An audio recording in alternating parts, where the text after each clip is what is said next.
Aujourd'hui, c'est mardi. Vous êtes bien sur Radio Pell. Je serai la voix du Notre Bad Doctor et nous sommes ensemble pour faire l'état de la recherche sur l'épidémie de Covid-19. Radio Pell? Mais comment ça, Radio Pell? Mais pourquoi Radio Pell? Et si la chronique vous plaît, on vous glisse un lien vers le Utip du Notre Bad Doctor. Quoi, Utip? Mais pourquoi pas Skip? Bienvenue à tous sur l'écho des labos. Fail de la semaine. Notre bon docteur était tranquillement en train de rédiger cet écho lorsqu'un utilisateur lambda est venu lui cracher à la figure. Attends, il y a un type, il est allé jusqu'en Estonie pour lui glavioter la tronche? Mais non, mais c'est juste que dire « Et ça ?» et claquer un énorme pavé copié-collé d'on ne sait où, sans référence, sans source, sans bonjour, sans s'il vous plaît, sans merci, ni merde, ni rien, on considère ça comme un molar numérique. En termes plus scientifiques, un magnifique tissu de n'importe quoi. Comme elle n'aime pas se sentir seule, elle vous propose de souffrir tous ensemble. On a le choix? Oui, toi non. Il est question d'un médecin italien, radié, mais qui continuerait d'exercer. Alors, on n'a pas trouvé de traces de sa radiation, mais il est en revanche à la retraite depuis plusieurs années. Donc on pense que c'est une manière de se faire passer pour un martyr. Le monsieur était déjà connu pour avoir dit en décembre 2020 que Oui, Covid-19, c'est le nom d'un plan qui servait à exterminer la population mondiale. Pardon? Oui, que les tests PCR ne pouvaient pas détecter le virus. Qu'est-ce qu'il dit ? De quoi? Oui, le vaccin affaiblissait le système immunitaire. Sur une échelle de 1 à Francis Lalanne, on est bien placé. L'AFP s'est fendu d'un peu de fact-checking à son sujet. On vous met ça en description. Il serait soi-disant suivi par des milliers de personnes. Quand bien même ce serait vrai, Ce dont on doute, une manifestation de gilets jaunes moyenne, c'était 300 000 personnes. Et vous voyez la possibilité que ça avait. Alors des millions de gugus, ça se verrait. mais admettons, il faut plus qu'un argument ad populum pour nous impressionner. Si quelque chose était vrai parce que populaire, on aurait soigné le monde entier à l'hydroxychloroquine. Le monsieur, dans une vidéo, Oui, qui s'emmerde à écrire des vrais articles scientifiques sourcés quand on est face à quelque chose d'important. explique l'arrivée d'une nouvelle fausse pandémie appelée Warburg, qui serait la conséquence de la vaccination. Mais attends, j'ai du mal à suivre. Soit Warburg, machin truc, machin, est fausse, et donc, elle n'est pas dangereuse. Et du coup, les conséquences de la vaccination, bah non plus. Soit les vaccins créent cette pandémie, et donc, elle n'est pas fausse. Oui, voilà. Mais, Bon, admettons.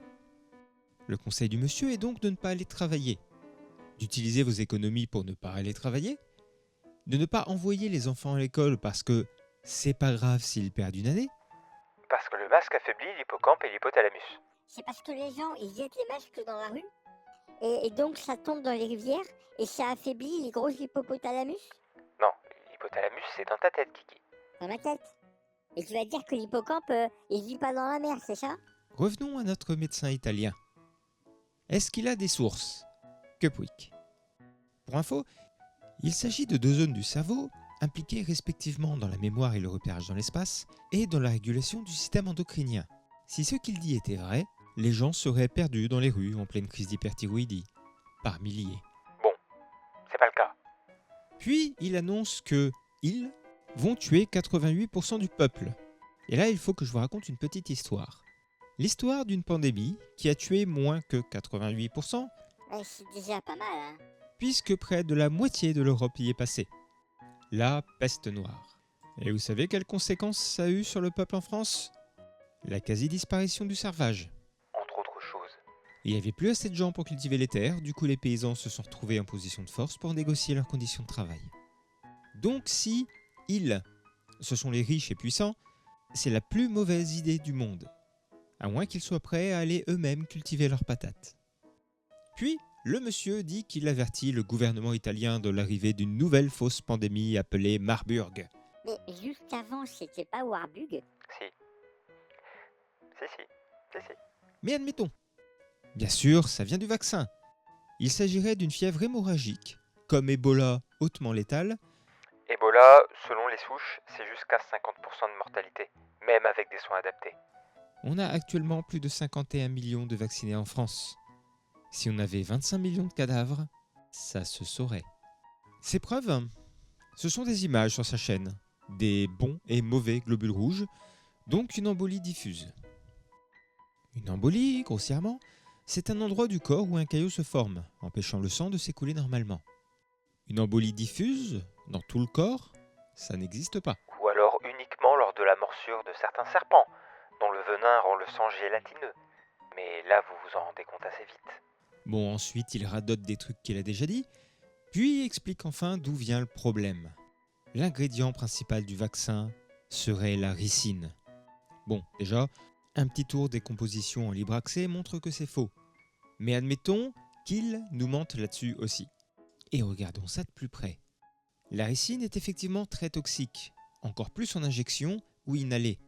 Ce qui pose question, si le but est de tuer tout le monde, pourquoi ne pas juste la diffuser en aérosol dans le métro ou les centres commerciaux ?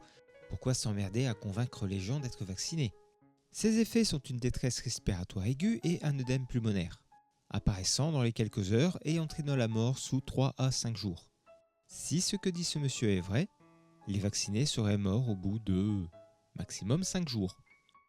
Ensuite, il radote encore, part dans des délires sur le forum de Davos et sur un Chinois qu'on aurait vu à Turin. Et à la fin, ça devient très bizarre, C'est seulement maintenant que ça devient très bizarre. enfin encore plus qu'avant. Après une diatribe contre le gouvernement italien et mondial, oui, il explique que le virus Marburg est un filovirus, comme Ebola. Alors, Ebola est bien un filovirus. Mais du coup, ça veut dire que Marburg est bien un virus. Dans ce cas, c'est une vraie pandémie ou pas finalement ? Et quel rapport avec la ricine du coup ? Et est-ce qu'on a vraiment envie de décortiquer ça à 23h alors qu'on n'a pas dîné ? Non. Mais certaines choses exigent qu'on consacre du temps à leur décortiquage par l'absurde. Ah, j'ai mal à la tête. Ça doit être les hippocampes. Découverte de la semaine. Puisque le Tantrobat Doctor a de l'espace rien qu'à elle peut s'en servir pour mettre en lumière les copains qui font du bon boulot. Si vous vous souvenez des gars qui avaient sorti la première méta-analyse solide démontrant l'inefficacité de l'hydroxychloroquine, Vous savez, les jeunes pleins de jus, comme disait l'autre. sachez qu'ils n'ont pas laissé tomber les méta-analyses et qu'ils viennent d'en sortir une nouvelle. Disponible ici en description ou sur la page du biostatisticien. Qu'est-ce qui en ressort ? Plusieurs choses importantes. La première, c'est que 30% des morts sont directement imputables à des comorbidités sur lesquelles on pourrait agir avec des politiques de santé publique adéquates. Par exemple, le tabagisme augmente le risque de mortalité de 29%, l'hypertension de 42%, le diabète de 54%, et l'IMC fait une courbe ascendante montrant que, par exemple, avec un IMC de 45, vous avez 100% de risque supplémentaire qu'avec un IMC de 22. Donc guérir, c'est bien, prévenir, ça serait quand même mieux. Le second, c'est qu'il ne suffit pas d'être mince, non-fumeur avec une tension nickel pour survivre. 70% des décès ne sont liés à aucune de ces comorbidités. Donc, la rengaine Si vous êtes en bonne santé et faites de l'exercice, il ne peut rien vous arriver. a vécu. Assez ironiquement. C'est faux. Une bonne hygiène de vie réduit vos risques. On s'en doutait, mais maintenant, on sait dans quelle proportion. Mais ce n'est pas un totem d'immunité. Piste de la semaine. Séquelles neurologiques. On commence à comprendre au mieux les causes des séquelles neurologiques. Une équipe franco-allemande a montré que l'infection à SARS-CoV-2 était à l'origine de vaisseaux fantômes dans le cerveau. Des vaisseaux fantômes. Le Hollande des volants. Et puis ça explique aussi peut-être les hippocampes. Non, Kiki. Des vaisseaux sanguins, réduits à l'état de tube inutile, sans cellules endothéliales pour assurer les échanges entre le sang et le cerveau. La cause ? Lors de sa réplication, le virus force la cellule endothéliale à fabriquer un ciseau génétique qui découpe une protéine essentielle à sa survie, la protéine Nemo. Calme-toi, Kiki. La cellule meurt et plus rien ne permet d'irriguer correctement la zone du cerveau à laquelle elle est affectée. Dans les cas les plus graves, la barrière de cellules peut rompre, entraînant des micro-hémorragies cérébrales. Cet état serait réversible, Et vous trouverez plus de détails dans l'étude en description. mais les cellules cérébrales mortes faute d'oxygène ne se renouvellent pas aussi facilement. Une piste donc pour comprendre les séquelles cognitives de certains patients. Impasse de la semaine. C'est toujours un peu compliqué de devoir admettre ses erreurs et ses échecs. Dans la recherche, on a beau être habitué, on reste des humains. et ça ne fait jamais plaisir. Surtout que là, il s'agit d'un échec collectif. Les mécanismes d'encadrement et de surveillance éthique de la recherche ont failli. À l'heure où, enfin, la NSM ouvre une enquête sur les agissements de l'IHU de Marseille, on estime que ce sont des dizaines, voire des centaines de patients qui ont été utilisés comme cobayes à leur insu et à leurs dépens, qui ont subi des effets pour certains graves et irréversibles, dans son fonctionnement collectif, n'a pas su protéger, alors que ça fait partie du job. Il est question d'expérimentation sauvage sur la tuberculose, effectuée sur des populations migrantes qui ne parlaient pas ou mal français, qui ne pouvaient pas se plaindre ni se défendre. Au moins 2 d'entre eux ont dû être opérés en urgence pour des insuffisances rénales aiguës suite aux traitements qui leur ont été donnés. Traitements que les équipes n'avaient pas le droit de leur donner puisque leur protocole avait été rejeté par la NSM et puisqu'elles n'avaient pas l'aval d'un comité d'éthique. Et il ne s'agit pas là de simples suppositions de Mediapart, mais de faits qui ont été confirmés par la PHM. Ils sont cohérents avec de précédentes accusations selon lesquelles des dizaines d'essais cliniques auraient été réalisés illégalement, car tous empruntant le même numéro d'autorisation du comité d'éthique. Alors que ce numéro est censé être unique à chaque essai. Ce type d'éléments aurait dû être vérifié lors des relectures des articles par les pairs et signalé. Cela n'a pas été le cas. Plusieurs de ces essais impliquaient des personnes migrantes, des sans-abri, des enfants et des étudiants ou personnels précaires de l'IHU. Il s'agit de personnes vulnérables qui auraient dû être protégées par les garde-fous de la recherche. Elles ne l'ont pas été. Cela fait des mois que les lanceurs d'alerte, membres de l'IHU en désaccord avec la direction, chercheurs et fact-checkers, journalistes de Libération et de l'Express, vulgarisateurs et parfois patients, s'époumonnent contre l'Institut et exigent des réponses des pouvoirs publics et des enquêtes en bonne et due forme. Des mois qu'ils se heurtent au silence des institutions en charge, normalement, de faire respecter l'éthique et l'ordre dans la recherche. Espérons que cette fois, ils soient entendus. Mauvaise nouvelle de la semaine. Grippe.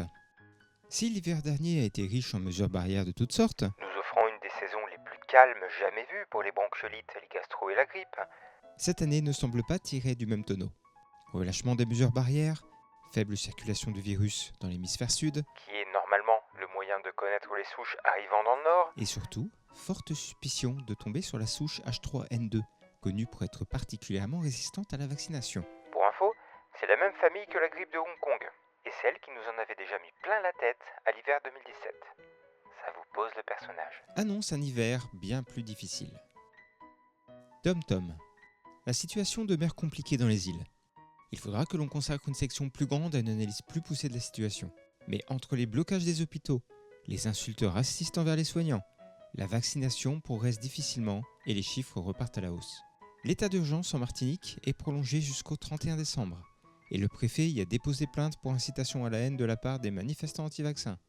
Et on ne craint pas non plus la récupération sordide, puisqu'en Guadeloupe, le décès d'un adolescent a été attribué à la vaccination par les militants, même après que l'autopsie ait démontré que le jeune était mort d'une rupture d'anévrisme. Merci à France Info pour les sources et surtout à Croc à Hélice, sur place, pour la compilation d'informations. Bonne nouvelle de la semaine. Rappel. Après Pfizer, c'est Moderna qui a reçu l'aval de l'Agence européenne du médicament pour une 3e dose. Les données sont, dixit l'agence, rassurantes en termes de sécurité et prometteuses en termes d'augmentation des anticorps. On vous laisse lire le communiqué en description. Les populations concernées sont, pour l'instant, les plus de 65 ans et les porteurs de comorbidités, chez qui l'immunité peut chuter plus rapidement. Qu'est-ce que putain de quoi? Plus ça va, plus je trouve qu'il y a beaucoup de sections de cette chronique qui pourraient s'appeler qu'est-ce que putain de quoi. Eh ben pour une fois, Kiki, t'as pas tout à fait tort. Bon, on sent qu'on va en entendre parler pendant des jours si on le fait pas maintenant. Alors allons-y. Si vous vous souvenez, à une époque on a dit que les preuves que le virus a été fabriqué à Wuhan n'étaient pas des preuves. Que s'il y avait de vrais éléments, on serait les premiers à en parler. Mais qu'il faudrait quand même un peu plus que ça. De fait, comme il y a de vrais éléments, on en parle. Bon, on n'est peut-être pas tout à fait les premiers, mais bon. Spoiler!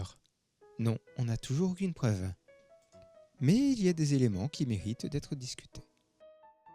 Tout part d'une lettre du NIH Un fonds de financement pour la recherche médicale américain. à un responsable politique.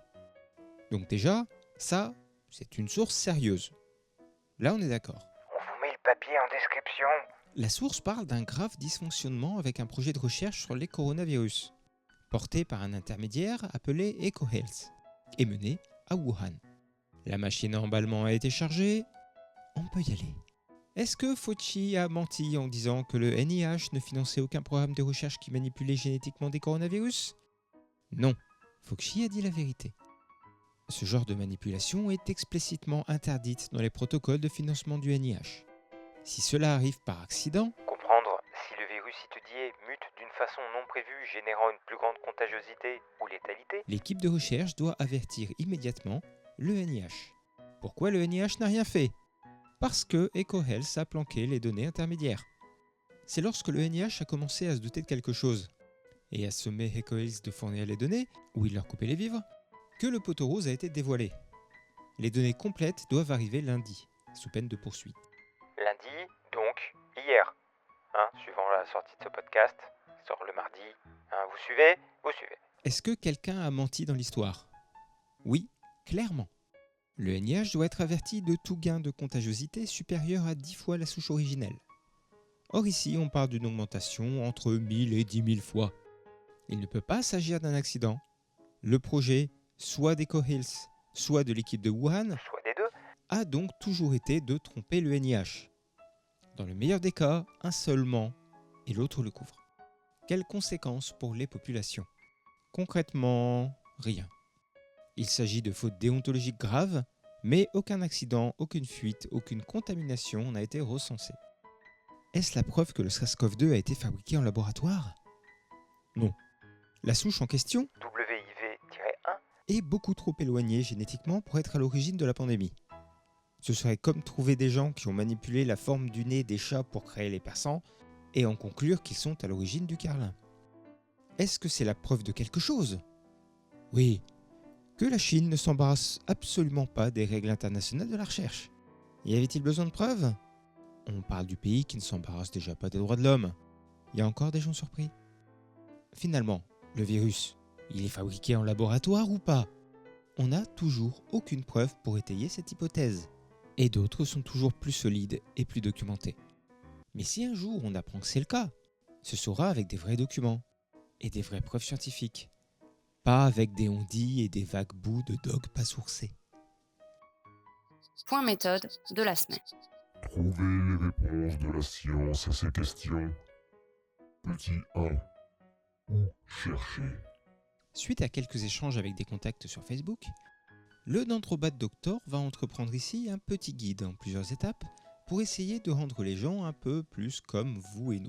enfin surtout vous sur ce coup-là. Autonomes pour trouver les réponses que la science produit lorsqu'elle a une question. On commence aujourd'hui par où chercher. On en a tous fait l'expérience. Taper quelques mots sur Google ne permet souvent, dès que le sujet est un peu sensible, que de tomber sur le paradis du bullshit. Pour trouver du bon contenu, il faut d'abord une bonne plateforme. Google Scholar est un bon début. Ça fonctionne comme Google, mais ça ne donne en réponse que des articles et des textes publiés. Ce n'est pas assez, mais ça fait le tri. Il existe ensuite des bases spécialisées. PubMed, C'est pour partir en vacances. Non, ça c'est si vous cherchez quelque chose de médical. et il y a Cairn, si vous voulez quelque chose en sciences humaines et sociales. Elles vous garantiront de trouver des contenus publiés et vérifiés. Il est aussi possible de faire une recherche par mots-clés, Et on verra ça dans un autre épisode. directement sur le site des gros éditeurs scientifiques. Elsevier et Springer, pour ne citer que les deux plus gros. Attention, il est très possible que les articles ne soient pas en accès libre et qu'il faille payer pour les lire. Heureusement, il existe des astuces très simples pour ne pas débourser un centime. C'est de faire la vaisselle avec des feuilles de lierre qu'on a fait bouillir. Quoi ? Quoi ? Mais on parle d'astuces pour lire des articles gratos. Ah non, pardon, j'écoutais pas. La première est de repérer l'auteur de contact Celui qui a son adresse mail indiquée, généralement juste sous le titre. et de lui envoyer un mail pour demander une copie gratuite de l'article. La plupart des auteurs seront ravis de le faire. Ce système d'articles payants à la lecture emmerde les chercheurs plus que vous. La seconde consiste à faire un truc illégal. On ne peut donc pas vous conseiller d'aller sur Sci-Hub. On ne peut pas vous dire que les miroirs fonctionnels de Sci-Hub sont généralement disponibles sur la page Wikipédia. Et on ne peut absolument pas vous demander de rendre grâce à Alexandra Elbakian pour son travail formidable. Mais on pense très fort. À noter, il est possible de trouver des articles en libre accès sur medRxiv, ResearchGate ou encore Academia. Mais vous n'avez aucune garantie qu'ils ont été revus par les pairs. Tout le monde peut publier sur ces plateformes. Si un article vous intéresse dessus, on vous encourage à le chercher dans les autres bases de données pour vérifier s'il a bien été revu. À noter également que beaucoup d'articles bénéficient d'un numéro DOI, que vous pouvez simplement copier-coller n'importe où pour essayer de localiser. Avec ça, vous ne saurez pas si on a une réponse à votre question, mais vous saurez où chercher pour avoir les moins mauvaises réponses possibles. Oh, je sais. J'ai une idée pour faire plus de vues sur YouTube. Oui, On n'a qu'à mettre des photos de ça. mais c'est un podcast audio, Kiki. Et si on met des miaulements? En espérant avoir pu apporter un peu de lumière dans le chaos ambiant, je rends l'antenne. Et on y retourne la semaine prochaine car l'épidémie ne se termine pas avec Halloween et l'overdose de sucre. En attendant, prenez soin de vous et des chercheurs qui bossent dur. Et autant que possible, restez chez vous. Bisous. Miaou. Kiki, Miaou. Kiki, arrête. Non, tu ne touches pas le verre. Miaou. Kiki, Kiki, non. Putain de chat, Kiki. Mais en plus, il perd ses poils de cul.